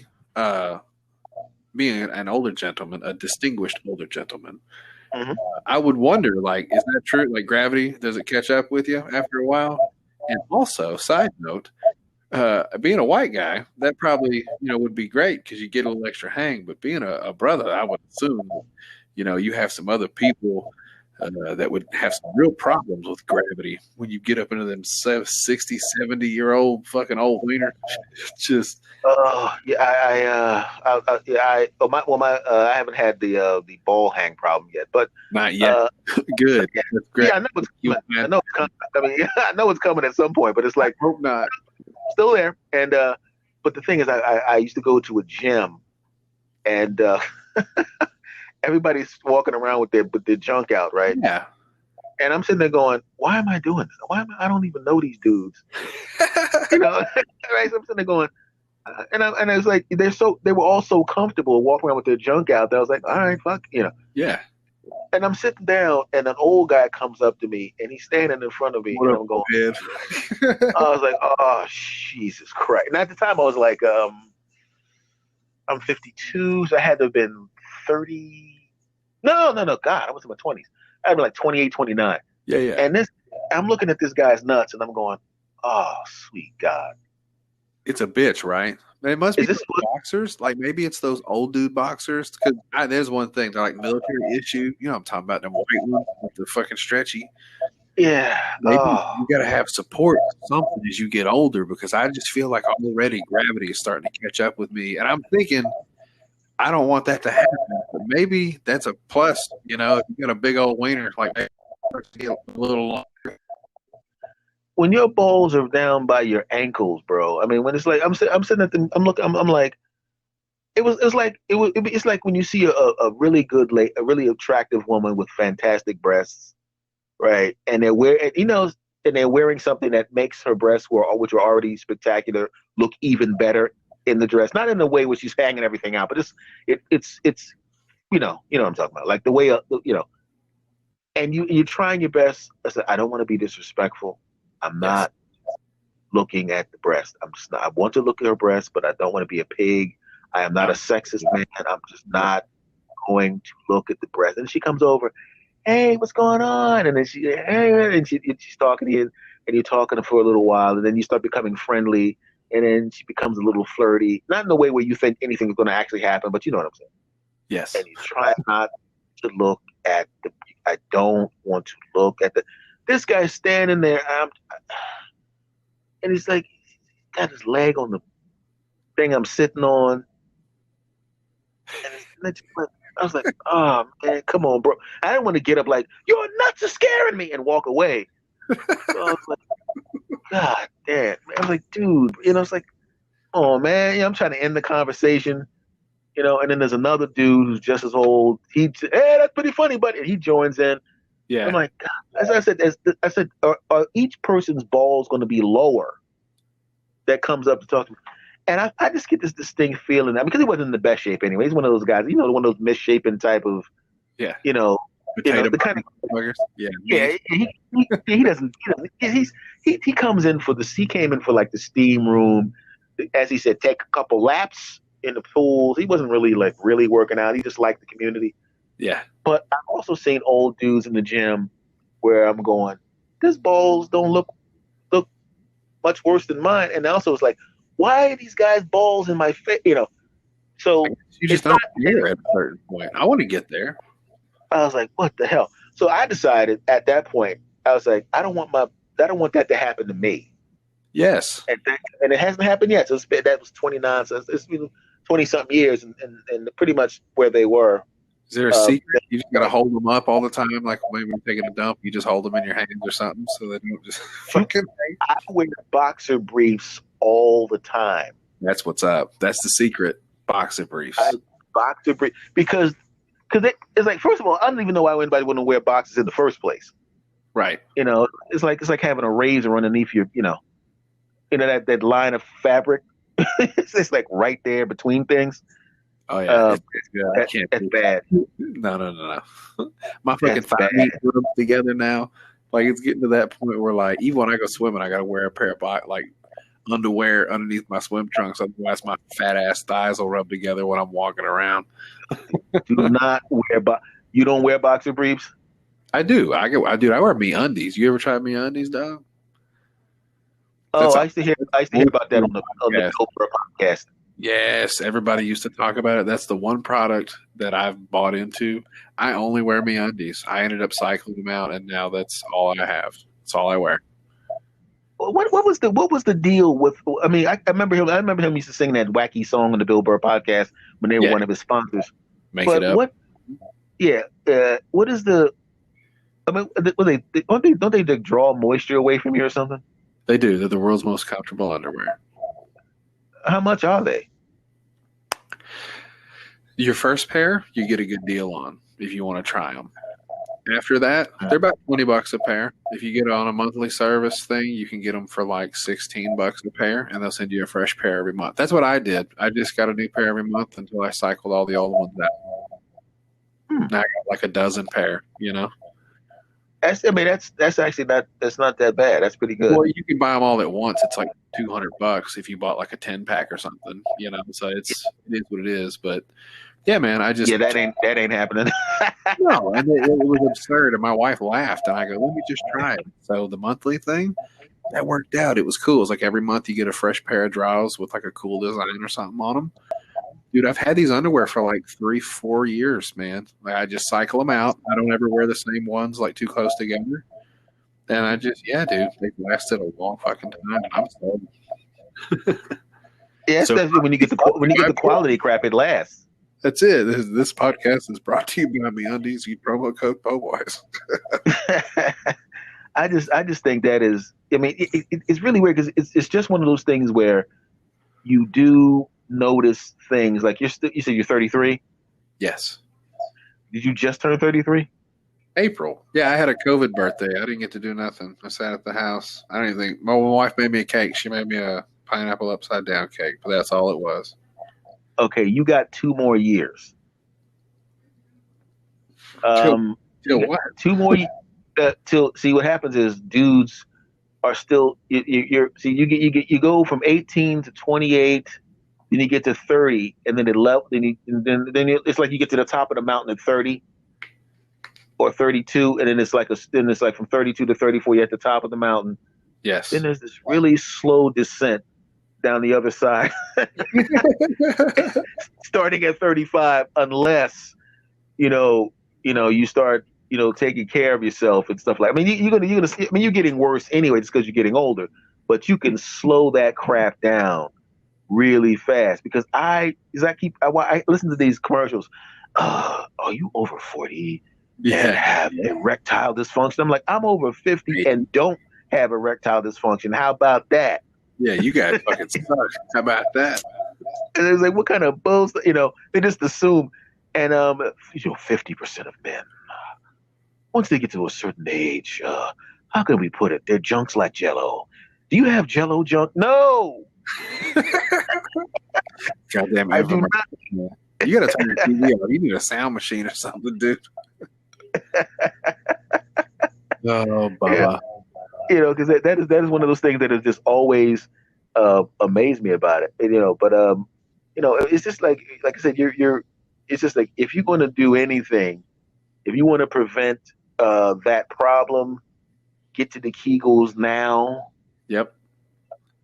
Get to the Kegels now. Don't go too far with the Kegels, though. Keep them high and tight. Protect your nuts. I'm just saying, like, I'm just saying, like, when you start soft, because there is nothing more. I told a friend of mine, I was telling him about the Kegels, and he's like, "Oh, yeah," I said, dude, it's like I feel like a He-Man. I maintain the power, right? That's And what's he said, "Oh, up. works for you, huh? I'll try it." And there's always somebody that goes too far. Pulled a groin muscle That's too much. doing Kegel exercises, and I'm sitting there going, I literally, I felt, because I'm trying to be sympathetic, and I'm like, I swear to God, I'm trying not to laugh. I'm like, yes, You try not to laugh. That's all I would have been doing. I probably would have just went for it. Okay, what are you gonna do? Fight me? You ain't gonna do shit with your fucking ball sack all twisted. I just couldn't. I'm sitting there going, he going, are you trying not to laugh at me? I'm like, nah. I'm like, Yeah. I'm sorry. I've never seen somebody pull a muscle in their own dick. Yeah, you tried too hard, buddy. I don't know what to tell you. You pull. I'm sitting there going, please. I'm not even. I'm like, he told me, because I told him about to do the Kegel exercise, and I was like, okay. He said, what do you do? I said, I did this. He goes, okay. I said, but start out slow, because at first it doesn't seem like it's a big deal, but it's just like any other muscle. You can overwork it. Don't do that. Oh, I ain't gonna do that. Yo, man. What did you do? I pulled a muscle. It was my dick. I'm sitting there going, and I'm telling you, it was like, it was one of those things where even when we're hanging with other people, I knew, he knew, I didn't tell anyone else, but I would give him a look, and he would start laughing because I was essentially silently mocking him Oh yeah, I love it. for pulling his own ball muscles. And we be sitting there talking, yeah, man, game, fight, yeah, life, this. I look right over and I start looking at him and I start smiling and I nod my head and he go, he go like that. He go, Yeah, fuck you. because he knew it was. Yeah, I swear, well, a lot of my friends are comics, so, and actors and writers, so they're very creative when it comes to busting stones, Oh yeah. and they have Art. elephant memories. It's like they break my stones about stuff that happened when I was 17. So, it's quite a while ago. They won't let it up. That's the way that works. It's the problem is every time you build it up, man, then you got that long ass list of things people can fuck with you about. Oh God, it just never stops. Now, I wanted to ask you this about the pod. This is what I was curious about. You play music Yeah. on your pod, and Yeah. you play Carlin on your pod. Yeah. Sometimes a little more Carlin. Have you ever had a problem with that? Only once. One time somebody reported me, and it was over a Kanye West song, actually. I don't go to platforms that are pretty strict about it. Like, I don't fuck with YouTube or Spotify. And that's why, if anybody ever asks me, that's the main reason why I don't do some of the big platforms, is because, A, I don't want anybody getting paid for my content besides me. And B, I like to play music. I'm not necessarily making money from their product. So, I feel like it adds a little pirate aspect to my show, which I like. And also, I mean, it's 5% of the content of my show. It's the beginning and the end usually. So everything else in between's on me. That's an hour. So fuck them. Yeah, because that's the thing I was going to ask you, because I was like, I noticed that a lot of people, like, I dump episodes on YouTube. I don't even really promote the episodes on YouTube. I just dump them there because I wanted them to exist someplace. Yeah, and I would, except I already know that's a losing game. Like, I'm not even trying to fight it. So I just avoid it. You watch the YouTube videos with the way they censor the artists on YouTube now? Yeah, it's crazy. Like, oh God, this stuff you can say on TV that they won't let you say on YouTube. It's all fixed to get crazy. One guy, because this guy was talking about the Jeffrey Epstein stuff. Yes. And he was saying, hey, there was sex trafficking, and you just read a news article. They bleeped out sex. But you can say the word. I'm saying, you're talking about a sex trafficker. Everybody knows he's a sex trafficker. Everybody knows the story backward and forward. but they still were afraid to say the word sex. Yeah.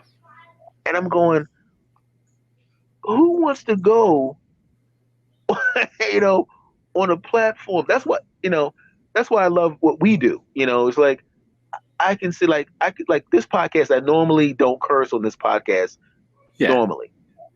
I'm talking to a friend. Yeah, we're cool. You and I are cool. We're just like two friends talking. So I'm going to talk like I'm talking, to one of my boys, so I'm going to sound, you know what I mean? So if I switched up like that on that state on YouTube, they'd be like, "S. Anthony, time out. You don't curse 99% of the time, but this time we're going to demonetize and send somebody over the house to kick you when you're still firm balls." Yes. That's all it is, man. I don't want to, and look, this is no offense to you in any sense. It's going to sound offensive. I don't tap dance for that kind of shit. You know what I'm saying? Like, I know that there's some people that aren't going to like what I do, and some people, and it's not even bad. Like, that's what's fun. Mm-hmm. I'm light. Now, my Twitter stuff, that's a different story. Sometimes I go hard in the paint just to make people mad. I get it. But hey, by the way, that wasn't offensive. But the thing was that, like, I have my two, like, my the Twitter feed for this podcast here that we're on. Yeah, I don't curse on that daggone thing at all. That is squeaky clean. The other podcast, the original podcast, as Anthony says, I do what I want on that. You know what I mean? No, it's a good muscle to have, though, man. We've talked about that, and I think you find a good balance. Man, I've had so much fun talking to you. We've been talking for almost 2 hours, you fucker. Yeah, I know. I was gonna wrap up because I'm looking at the clock. Also, because there's a time limit on this thing, so I have to wrap this up. Like a couple. There's a recording limit on this thing. I mean, on this record with friends things. So, what I want you to do, my brother, is I need you to do me a favor. I need you to promote your show, baby. That's fine. I can do that real quick. Google search it, Po' Boys Podcast. I'm on most platforms. If I'm not there, fucking go get my RSS and add it. Put me in your ears. Tell a friend, tell your mama, tell your friend's mama.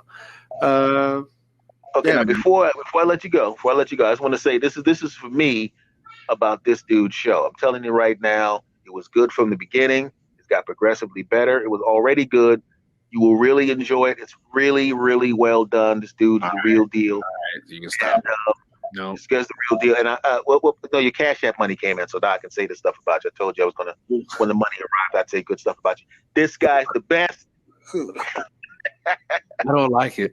Makes me feel all funny. Stop it. My brother. Great show, my brother. And thanks for coming back on. We're going to do it again and discuss what the hell went wrong with the world between now and then. Oh, dude. And you fresh 2021. We got to make it fucking happen. Okay. Damn, Skippy. And thank you for coming by, my brother. Episode 18 was first. Now you're on episode 55, baby. Yeah. Have a good one, buddy. Yeah. Take care, brother. Take care. Bye.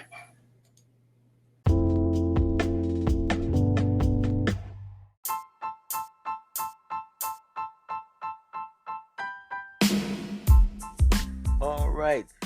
Did I tell you or did I tell you? You absolutely loved that episode, didn't you? You know I'm not going to fail you. You know I'm going to come through and bring you the good guests and the good comedy and all the good stuff. And I want to thank you more than I could ever express to you. Thank you for coming back. Thank you for loving the show. Thank you for the kind words. And I will see you again next time. Much love to you. Take care.